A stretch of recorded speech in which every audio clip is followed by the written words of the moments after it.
Hi hello and welcome back to channel Gamya. So currently Devanahalli toll ಹತ್ರ ಇದ್ದೀವಿ. So ಇವತ್ತು ನಾವು ಬೆಂಗಳೂರಿಂದ ಮಹಾನಂದಿ ಅಂತ ಒಂದು ಜಾಗಕ್ಕೆ ಹೋಗ್ತಾ ಇದ್ದೀವಿ. ಅಲ್ಲಿಂದ ಲೈಕ್ ಅಹೋಬಿಲಮ್ ಅಂತ ಒಂದು ಜಾಗಕ್ಕೆ ಹೋಗ್ತಾ ಇದ್ದೀವಿ. Let us start.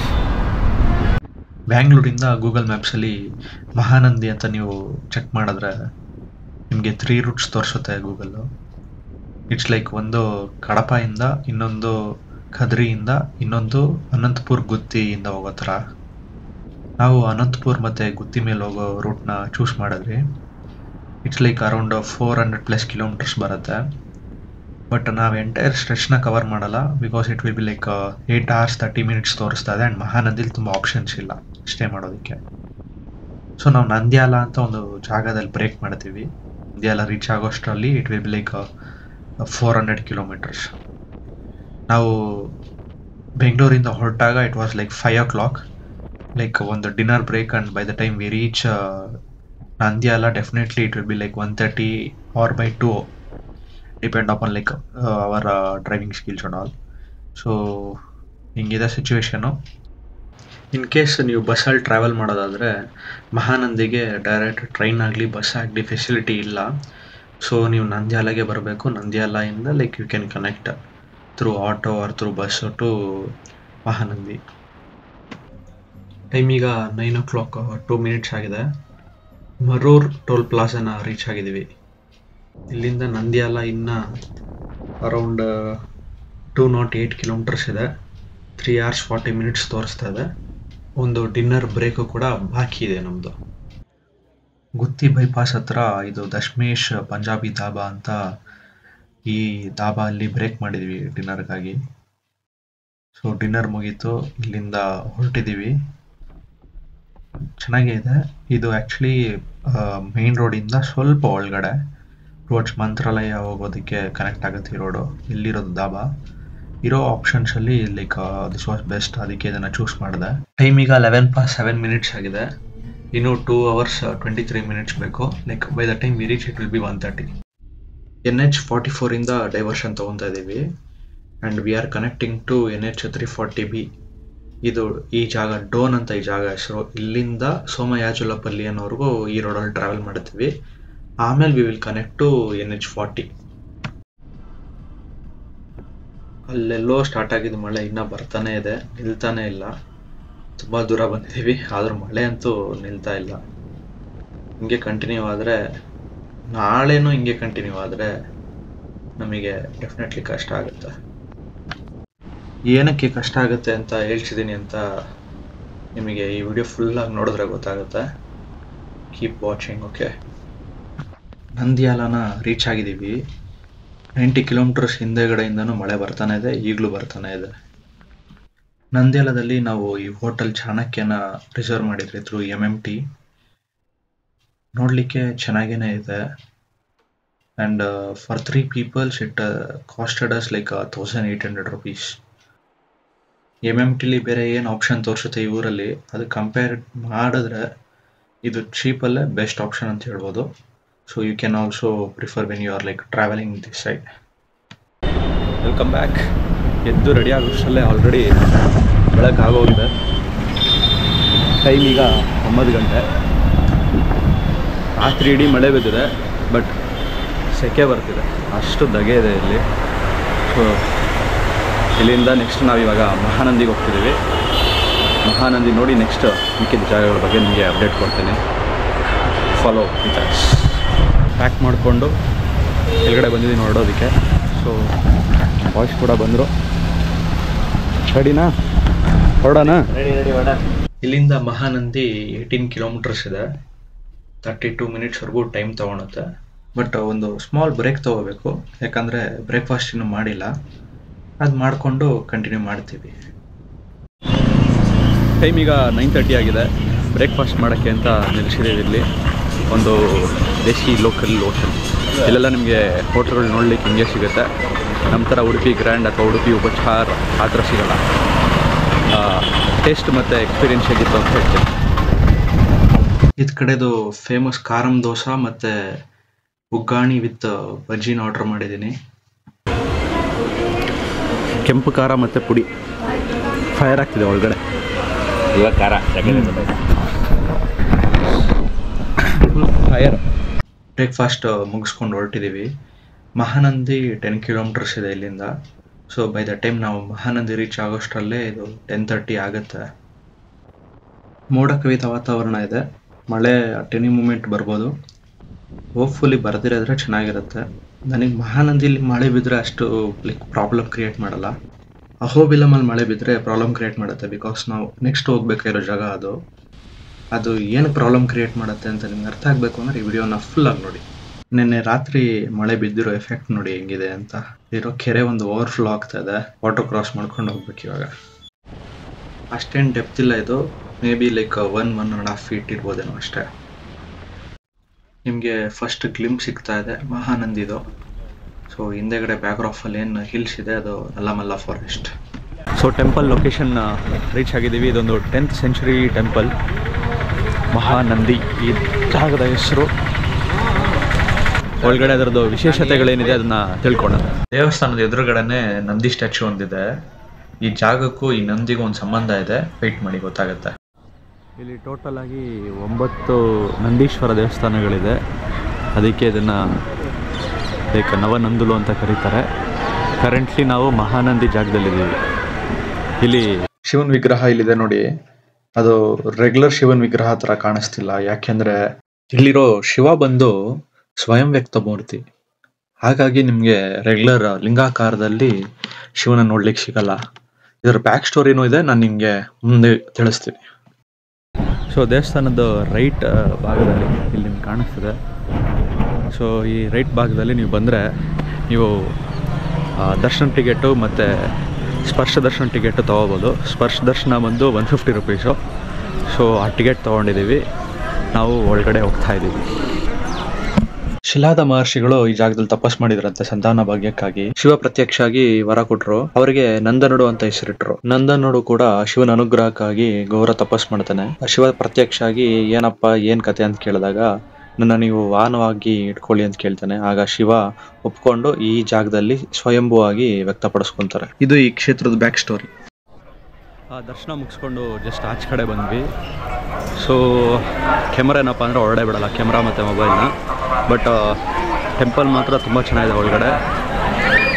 Main attraction ಏನಪ್ಪ ಅಂದರೆ 3 ಪಾಂಡ್ಸ್ ಇದೆ ಇಲ್ಲಿ. ಸೊ ಆ 3 ಪಾಂಡ್ಸಲ್ಲಿ ಸ್ನಾನ ಮಾಡ್ಬೋದು. ಆ 3 ಪಾಂಡ್ಸ್ ವಾಟರ್ ಏನಿದೆ ಅದು ತುಂಬ ಕ್ರಿಸ್ಟಲ್ ಕ್ಲಿಯರ್ ಆಗಿದೆ. ಸೊ ನೀವು ಹತ್ರ ಕ್ರಿಸ್ಟಲ್ ಕ್ಲಿಯರ್ ವಾಟರ್ ಇರೋ ಪಾಂಡ್ನ ನೀವೆಲ್ಲೂ ನೋಡಲಿಕ್ಕೆ ಸಾಧ್ಯ ಇಲ್ಲ ಅಷ್ಟು ಸುಲಭಕ್ಕೆ. ದೇವಸ್ಥಾನದ ಒಳಗಡೆನೆ ನಿಮಗೆ ದರ್ಶನ ಎಲ್ಲ ಮುಗಿಸಿ ನೀವು ವಾಪಸ್ ಆಚೆ ಕಡೆ ಬರ್ಬೇಕಾದ್ರೆ ಪುಳಿಯೋಗರೆ ಪಟ್ಟಣಗಳು ಸಿಗುತ್ತೆ. ಸೊ ಈ ಥರ ಇರುತ್ತೆ ನೋಡೋದಕ್ಕೆ. 10 ರುಪೀಸ್ ಚಾರ್ಜ್ ಮಾಡ್ತಾರೆ. ಟೇಸ್ಟ್ ಮಾತ್ರ ತುಂಬ ಚೆನ್ನಾಗಿರುತ್ತೆ, ಮಿಸ್ ಮಾಡೋಕ್ಕೆ ಹೋಗಬೇಡಿ. ದೇವಸ್ಥಾನದ ಒಳಗಡೆ ನೋಡೋದಾದರೆ ನೀವು ಮಹಾನಂದೀಶ್ವರ ಸ್ವಾಮಿ ಇದ್ದಾರೆ, ಕಾಮೇಶ್ವರಿ ರೂಪಿಯಾಗಿ ಪಾರ್ವತಿ ಮಾತಾ ಇದ್ದಾರೆ. ಆಮೇಲೆ ಪಂಚಪಾಂಡವರು ಕೂಡ ಇಲ್ಲಿ ಲಿಂಗಗಳನ್ನ ಪ್ರತಿಷ್ಠಾಪನೆ ಮಾಡಿದ್ದಾರೆ. ಅದು ಕೂಡ ರೆಫರೆನ್ಸಸ್ ಇದೆ. ಇಲ್ಲಿಂದ ನಾವು ಅಹೋಬಿಲಮ್ಗೆ ಹೊರಟಿದ್ದೀವಿ ನೆಕ್ಸ್ಟ್. ಅದು ನಮ್ಮ ನೆಕ್ಸ್ಟ್ ಪಾಯಿಂಟ್. ಸೊ ದಾರಿಲಿ ಬೇರೆ ಏನಾದ್ರು ನೋಡ್ಲಿಕ್ಕೆ ಸಿಕ್ಕಿದ್ರೆ ಅದನ್ನು ನಿಮಗೆ ತೋರಿಸ್ತೀನಿ, ಅದ್ರ ಬಗ್ಗೆ ನಾವು ಅಪ್ಡೇಟ್ ಕೊಡ್ತೀನಿ. ಬಟ್ ಈ ಟೆಂಪಲ್ ತುಂಬ ಚೆನ್ನಾಗಿದೆ, ಮಸ್ಟ್ ವಿಸಿಟ್ ಪ್ಲೇಸ್. ಆಂಧ್ರ ಪ್ರದೇಶಲ್ಲಿ ಹೇಳ್ಕೊಳ್ಳೋದಕ್ಕೆ ತುಂಬ ಜಾಗಗಳಿಲ್ಲ ಅಂತ ತುಂಬ ಜನ ಹೇಳ್ತಾರೆ. ಬಟ್ ಜಾಗಗಳಿದೆ, ತುಂಬ ಜನ ಬಂದಿಲ್ಲ ಅಷ್ಟೇ. ನಾವು ಕರ್ನಾಟಕದಲ್ಲಿ ತುಂಬ ಜಾಗಗಳನ್ನ ಅಡ್ಡಾಡಿರ್ತೀವಿ, ನೋಡಿರ್ತೀವಿ. ಪಕ್ಕದಲ್ಲಿರೋ ಆಂಧ್ರ ಪ್ರದೇಶದಲ್ಲಿ ಈ ಥರ ತುಂಬ ಫೇಮಸ್ ಟೆಂಪಲ್ಸ್ ಇದೆ ಅಂತ ನಮಗೆ ನಿಜ ಗೊತ್ತಿರಲ್ಲ. If you can visit it will be really good. Background ಹಿಂದೆಗಡೆ ನಿಮ್ಗೇನು ಕಾಣಿಸ್ತಿದೆ ಅದೆಲ್ಲ ನಲ್ಲಮಲ್ಲ ಫಾರೆಸ್ಟ್. ಆ್ಯಕ್ಚುಲಿ ಇಲ್ಲಿಂದ ಫಾರೆಸ್ಟ್ ಬೇಸ್ ಏನಿದೆ ಅದು ಸ್ಟಾರ್ಟ್ ಆಗುತ್ತೆ. ಸೊ ನೆಕ್ಸ್ಟ್ ನಾವೇನು ಎಂಟ್ರ್ ಆಗ್ತೀವಿ ಪ್ರಾಬಬ್ಲಿ ನಲ್ಲಮಲ್ಲ ಫಾರೆಸ್ಟ್ ಒಳಗಡೆ ಹೋಗ್ತಾ ಇರ್ತೀವಿ ಅಂತ ಕಾಣುತ್ತೆ. ಟೆಂಪಲ್ ಹತ್ರನೇ ನಿಮಗೆ ಈ ಥರದ್ದೊಂದು ಬೃಹತ್ತಾದ ನಂದಿ ಸ್ಟ್ಯಾಚ್ಯೂ ಒಂದು ನೋಡ್ಲಿಕ್ಕೆ ಸಿಗುತ್ತೆ. ಈ ಥರ ನೀವು ಲೇಪಾಕ್ಷಿಲ್ ನೋಡ್ಬೋದು. ಬಟ್ ಲೇಪಾಕ್ಷಿಲ್ ಏನು ನೋಡ್ತೀವಿ ಅದು ಕಲ್ಲಲ್ಲಿ ಕೆತ್ತನೆ ಮಾಡಿರೋವಂಥದ್ದು. ಇದು ಕಾಂಕ್ರೀಟಲ್ಲಿ ಮಾಡಿದ್ದಾರೆ, ಜಸ್ಟ್ ಫಾರ್ ಅಟ್ರಾಕ್ಷನ್ ಪರ್ಪಸ್. ಒಂದು ಫೋಟೋಜೆನಿಕ್ ಸ್ಪಾಟ್ ಅಂತ ಹೇಳ್ಬೋದು. 10 ರುಪೀಸ್ ಕೂಡ ಚಾರ್ಜ್ ಮಾಡ್ತಾರೆ ಇದು ಹೊರಡೆ ಬರೋದಕ್ಕೆ ಆಸ್ ಎ ಎಂಟ್ರಿ ಫೀ. ಮಹಾನಂದಿಯಿಂದ ಅಹೋಬಿಲಮ್ಗೆ 2 ರೋಡ್ ತೋರಿಸುತ್ತೆ. ಒಂದು ರುದ್ರವರಂ ಅಂತ, ಇನ್ನೊಂದು ಆಳಗಡ್ಡ ಅಂತ. ನಾವು ರುದ್ರವರಂ ಇಂದ ಹೋಗೋದನ್ನು ಚೂಸ್ ಮಾಡಿದ್ದೀನಿ because it will go through few villages. Definitely rainy season ಇರೋದ್ರಿಂದ ತುಂಬ ಗ್ರೀನರಿ ತುಂಬಿಕೊಂಡಿರುತ್ತೆ.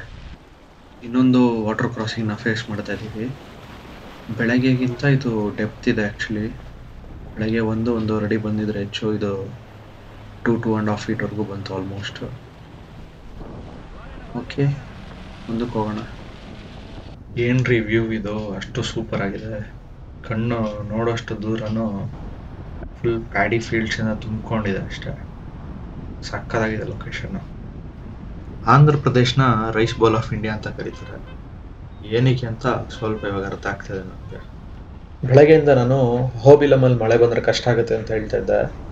ರೀಸನ್ ಏನಪ್ಪ ಅಂದರೆ ಅಲ್ಲಿಗೆ ನಾವು ನವನರಸಿಂಹ ರೂಪಗಳನ್ನ ನೋಡೋಕೆ ಹೋಗ್ತಾ ಇರೋದು. ನವನರಸಿಂಹ ರೂಪಗಳಿರೋ ದೇವಸ್ಥಾನಗಳೇನಿದೆ ಅದು ಡಿಫ್ರೆಂಟ್ ಲೊಕೇಶನಲ್ಲಿದೆ. ಕೆಲವೊಂದಕ್ಕೆ ನಾವು ಟ್ರಕ್ಕಿಂಗ್ ಮಾಡ್ಕೊಂಡು ಹೋಗಬೇಕು, ಕೆಲವೊಂದಕ್ಕೆ ಪರ್ಸ್ನಲ್ ವೆಹಿಕಲ್ಲೇ ಹೋಗುತ್ತೆ, ಕೆಲವೊಂದಕ್ಕೆ ಅಲ್ಲಿ ಲೋಕಲ್ ವೆಹಿಕಲ್ನ ಹೈರ್ ಮಾಡಿ ಆಫ್ ರೋಡಿಂಗಲ್ಲಿ ಹೋಗಬೇಕು. ಸೊ ಹಾಗಾಗಿ ಲೈಕ್ ಮಳೆ ಬಂತು ಅಂತ ಹೇಳಿದ್ರೆ ಕೆಸರು ಗದ್ದೆ ಆಗಿಬಿಟ್ರೆ ಆಫ್ ರೋಡಿಂಗ್ ಮಾಡೋಕ್ಕಾಗಲ್ಲ. 2 ನರಸಿಂಹಗಳನ್ನ ಮಿಸ್ ಮಾಡ್ಕೊತೀವಿ. ಇನ್ನೂ ಜಾಸ್ತಿ ಮಳೆ ಬಂತು ಅಂದರೆ ನಾವು ಟ್ರಕ್ಕೇ ಮಾಡೋಕ್ಕಾಗಲ್ಲ, ಅವಾಗ್ಲೂ ನಾವು ಮಿಸ್ ಮಾಡ್ಕೊತೀವಿ. ಹಾಗಾಗಿ ಮಳೆ ಪ್ಲೇಸ್ ಎ ವೈಟಲ್ ರೋಲ್. ಮಳೆ ಬರಬಾರ್ದು ಅಂತ ಅದಕ್ಕೆ ಹೇಳ್ತಿದ್ದೆ. ದಿಗುವ ಅಹೋಬಿಲಂನ ರೀಚ್ ಆಗಿದ್ದೀವಿ.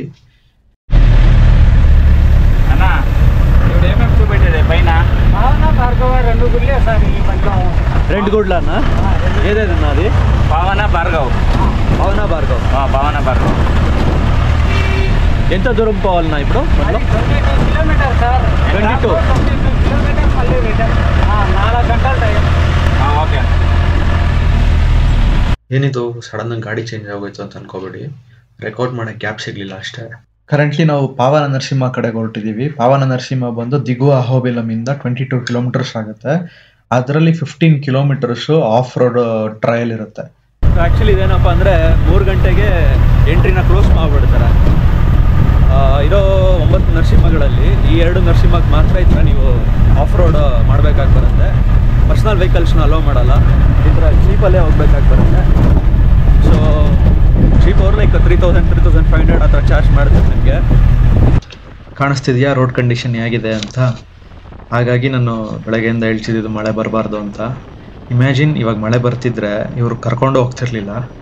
So that was A like vital key ಮಳೆ ಅನ್ನೋದು. ರೋಡ್ ಅಂತೂ ಕಾಣಿಸ್ತಿದೆ ನಿಮಗೆ, ಕೆಸರು ಗದ್ದೆ ಆಗೋಗಿದೆ ಇದು. ಡ್ರೈವರ್ ಅಣ್ಣ ಮಾತ್ರ ಬೇರೆ ಲೆವೆಲಲ್ಲಿ ಗಾಡಿ ಓಡಿಸ್ತಾ ಇದ್ದಾರೆ. ಓನ್ ವೆಹಿಕಲ್ ಆಗಿದ್ರೆ ಡೆಫಿನೆಟ್ಲಿ ಓಡಿಸ್ತಿರ್ಲಿಲ್ಲ ಇಲ್ಲಿ ಯಾರೂ. ಎನ್ಜಿ ಎಷ್ಟು ಕಿಲೋಮೀಟ್ರ್ ಒಳಗೆ ಬಂದಿದ್ದೀವಿ, ಇನ್ನು ಎಷ್ಟು ಕಿಲೋಮೀಟ್ರ್ ಒಳಗೆ ಹೋಗಬೇಕು, ಏನು ಕತೆ, ಏನು ಸಮಾಚಾರ? ಈಗ 6 ಕಿಲೋಮೀಟರ್ ಬಂದಿದ್ದೀವಿ. ತಿರುಗು ನೋಡೋಣ ಹೋಗ್ಲಿ. 6 ಕಿಲೋಮೀಟರ್ ಬಂದಿದ್ದೀವಿ. 6 ಕಿಲೋಮೀಟರ್ ಬಂದಿದ್ದೀವ? ಹೌದು. ಹಾಂ, ಇನ್ನೂ 8-9 ಕಿಲೋಮೀಟರ್ ಇದೆ. ನಲ್ಲಮಲ್ಲ ಫಾರೆಸ್ಟ್ ಒಳಗಡೆ ಹೋಗ್ತಾ ಇದ್ದೀವಿ. ಸೇಫ್ಟಿ ಹೆಂಗಿದೆಯಪ್ಪ? ಸೇಫ್ಟಿ ತುಂಬ ಚೆನ್ನಾಗಿದೆ. ಹಾಂ, ಡ್ರೈವರನ್ನ ನಮಗೆ ಮೇಲೆ ಕೂತಿದ್ದೀವಿ ಅಷ್ಟೇ. ನೀವೇ ನೋಡ್ತಾ ಇದ್ದೀರಲ್ಲ ಹೆಂಗಿದೆ ಅಂತ. ಹೌದು. ಫಾರೆಸ್ಟ್ ಒಳಗಡೆ ಆಫ್ ರೋಡಿಂಗ್ ಬೇರೆ. ಡ್ರೈವರನ್ನ ಹೆಂಗೆ ಕರ್ಕೊಂಡು ಹೋಗ್ತಾರೋ ನಂಬಿಕೆ ಮೇಲೆ ಹೋಗ್ತಾ ಇದ್ದೀವಿ. ನಂಬಿಕೆ ಮೇಲೆ ಡ್ರೈವರ್ ಅಣ್ಣ ನಂಬಿಕೆ ಮೇಲೆ ಹೋಗ್ತಾ ಇರೋದು ಅಷ್ಟೇ. ಹೌದು. ಗಾಡಿ ಕಂಡೀಷನ್ ಕೂಡ ನೀವು ನೋಡ್ಬೋದು. ಇದಕ್ಕೆ ಅಂತಲೇ ಹೇಳಿ ಮಾಡಿಸ್ಕೊಂಡಿದ್ದಾರೆ ಅಷ್ಟೇ, ಅದರಲ್ಲಿ ಏನೂ ಇಲ್ಲ. ಬಟ್ ಅವ್ರ ಸ್ಕಿಲ್ ಮಾತ್ರ ಬೇರೆ ಲೆವೆಲಲ್ಲಿದೆ. ಪರ್ಫೆಕ್ಟಾಗಿ ಡ್ರೈವ್ ಮಾಡಿಕೊಂಡು ಥ್ರೂ ಮಾಡ್ತಾ ಇದ್ದಾರೆ ನಮ್ಮ ಇಲ್ಲಿಂದ. ರಾಘವ, ನೀವೇನು ಹೇಳ್ತೀರಪ್ಪ? ರೋಡ್ ಮಾತ್ರ ಸರ್ ತುಂಬ ಖರಾಬಾಗಿದೆ. ತುಂಬ ಖರಾಬಾಗಿದೆ ಅಂದರೆ ತುಂಬ ಖರಾಬಾಗಿದೆ. ನಮಗೂ ಭಯ ಅನ್ನಿಸ್ತಿದೆಯಾ? ಹಾಂ. ಸ್ವಲ್ಪ ಹೊತ್ತು ಆಫ್ ರೋಡಿಂಗ್ ಮ್ಯೂಸಿಕ್ನ ಎಂಜಾಯ್ ಮಾಡಿ, ತುಂಬ ಚೆನ್ನಾಗಿರುತ್ತೆ.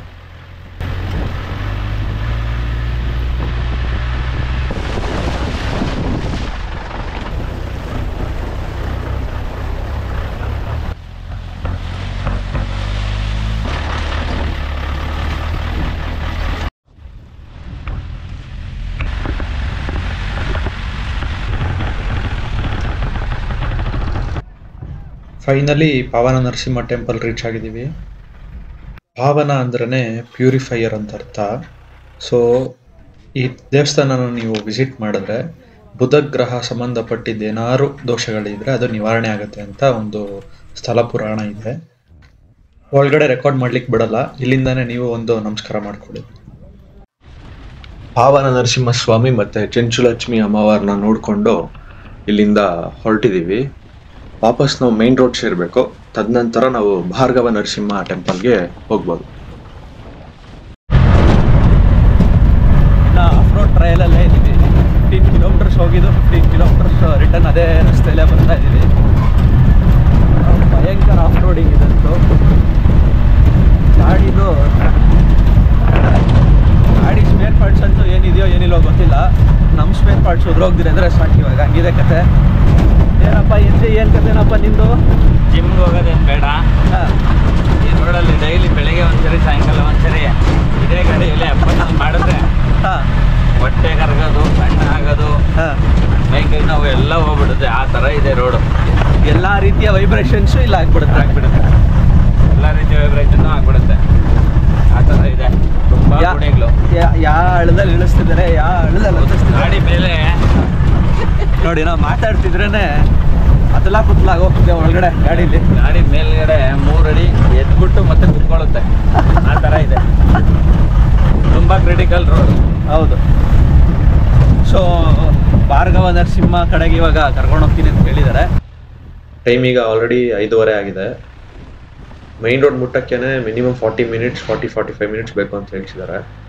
ಅಲ್ಲಿಂದ 2 ಕಿಲೋಮೀಟರ್ ತಿರ್ಗಿ ಆಫ್ ರೋಡಿಂಗ್ ಮಾಡಬೇಕು ಟು ಭಾರ್ಗವ ನರಸಿಂಹ. ಅದಕ್ಕೆ ಡ್ರೈವರ್ ಅಣ್ಣ ಈ ಪಾರ್ಟಿ ಸ್ಪೀಡಲ್ಲಿ ಓಡಿಸ್ತಾ ಇದ್ದಾರೆ, ಸೊ ದಟ್ ಡಾರ್ಕ್ ಹಾಕಿನ ಮುಂಚೆ ಅಟ್ಲೀಸ್ಟ್ ನಾವು ಅಲ್ಲಿ ರೀಚ್ ಆಗ್ತೀವಿ ಅಂತ. ಮೈನ್ ರೋಡ್ ರೀಚ್ ಆಗಿದ್ದೀವಿ. ಇಲ್ಲಿಂದ 2 ಕಿಲೋಮೀಟರ್ ಸ್ವಲ್ಪ ಕೆಳಗಡೆ ಹೋಗ್ಬೇಕು, ಆಮೇಲೆ 2 ಕಿಲೋಮೀಟರ್ಸ್ ತಿರ್ಗಿ ಆಫ್ ರೋಡಿಂಗ್ ಮಾಡಬೇಕು. ಇದು ಆಫ್ ರೋಡಿಂಗ್ ಟ್ರಯಲು. ಇನ್ನೇನು ರೀಚ್ ಆಗಿಬಿಟ್ಟು ಮೇನ್ ಕ್ಯಾಮ್ರಾದು ಬ್ಯಾಟ್ರಿ ಖಾಲಿ ಆಗಿದೆ, ಹಾಗಾಗಿ ಮೊಬೈಲಲ್ಲಿ ತೆಗಿತಿದ್ವಿ. ಸ್ವಲ್ಪ ಶೇಕಿ ಆಗಿರುತ್ತೆ. ಒಂದು ಸ್ವಲ್ಪ ದೂರ ನಡಿಬೇಕು ಗಾಡಿ ನಿಲ್ಲಿಸಿ ಜಾಗದಿಂದ. ಬಟ್ ಜಾಗ ನೋಡಿ ಎಷ್ಟು ಪಿಚ್ ಡಾರ್ಕ್ ಆಗೋಗಿದೆ ಅಂತ. ಇನ್ನೂ ಮೇಲ್ಗಡೆನಾ? ಇನ್ನೂ ಮೇಲ್ಗಡೆ ಹತ್ಬೇಕಾ? ಜಿಗಡೆ ಏನಿಲ್ಲ ವಾಪಸ್ ಸ್ವಾಮಿ. ಮಾತಾಡ್ಕೊಂಡು ಬಂದರೆ ಏನಾದರೂ ಬಂದರೆ ಪ್ರಾಣಿ ಪಕ್ಷಿಗಳು ಓಡೋತವೆ. ಸುಮ್ಮನೆ ಬಾರೋ ನಾರಾಯಣ, ಅದನ್ನು ಕರಿಬೇಡ ನೀನು. ಭಾರ್ಗವ ನರಸಿಂಹ ದೇವಸ್ಥಾನ. ಈ ದೇವಸ್ಥಾನಕ್ಕೆ ವಿಸಿಟ್ ಮಾಡಿದ್ರೆ ಸೂರ್ಯಗ್ರಹದ ದೋಷಗಳಿದ್ರೆ ನಿವಾರಣೆ ಆಗುತ್ತೆ ಅಂತ ಸ್ಥಳ ಪುರಾಣದಲ್ಲಿ. ದೇವ್ರಿಗೊಂದು ನಮಸ್ಕಾರ ಮಾಡಿಕೊಂಡು ನಾವು ಇಲ್ಲಿಂದ ಹೊರಟಿದ್ದೀವಿ. ದಿಗುವಾಹ ಬಿಲಮ್ಗೆ ಬಂದಿದ್ದೀವಿ. ತಿನ್ನೋದಕ್ಕೆ ಲಿಮಿಟೆಡ್ ಆಪ್ಷನ್ಸ್ ಇದೆ ಇಲ್ಲಿ. ಸೊ ಅದರಲ್ಲಿ ಯಾವುದೋ ಒಂದು ಆಪ್ಷನ್ನ ಟ್ರೈ ಮಾಡ್ತಿದ್ದೀವಿ ನೋಡಿ ಇಲ್ಲಿ. ಸೊ ಲೋಕಲ್ ಹೋಟ್ಲಿಗೆ ಬಂದು ಒಂದು ಕಟ್ ಬಜ್ಜಿ ಟ್ರೈ ಮಾಡೋಣ ಅಂತ ಬಂದಿದೆ ಇಲ್ಲಿಗೆ. ಇಲ್ಲಿ ಆಂಧ್ರ ಕಡೆ ಬಜ್ಜಿಗಳು ತುಂಬ ಫೇಮಸ್ಸು. ಸೊ ಅದರಲ್ಲಿ ಕಟ್ ಬಜ್ಜಿ ಅಂತ ಮಾಡಿದ್ರೆ ಹಿಂಗಿದೆ ಅದು ನೋಡಲಿಕ್ಕೆ. ಟೇಸ್ಟ್ ಹೆಂಗಿದೆಯಪ್ಪ? ಚೆನ್ನಾಗಿದೆ, ತುಂಬ ಚೆನ್ನಾಗಿದೆ.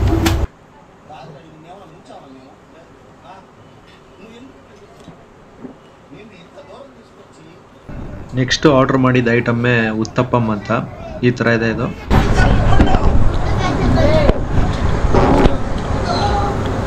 ಬಾಗುಂದಾ? ಚೆನ್ನಾಗ. ರವೆ ರೌಂಡ್ ಚುಪ್ಪಿಡ್ತಾ ಅಂದರೆ ನಾನು ಉತ್ತಪ್ಪಮ್ ಅಂದರೆ ಬೇರೆನೋ ಅಂದ್ಕೊಂತಿದ್ದೆ.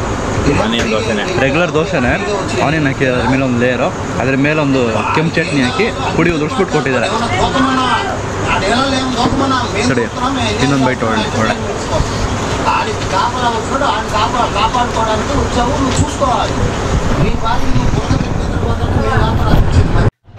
ನಾವಿಷ್ಟೊತ್ತು ತಿಂದಿದ್ದು ಹೋಟ್ಲಿದ್ದು. ಇವತ್ತಿಗೆ ಇಷ್ಟೇ. Thank you for watching.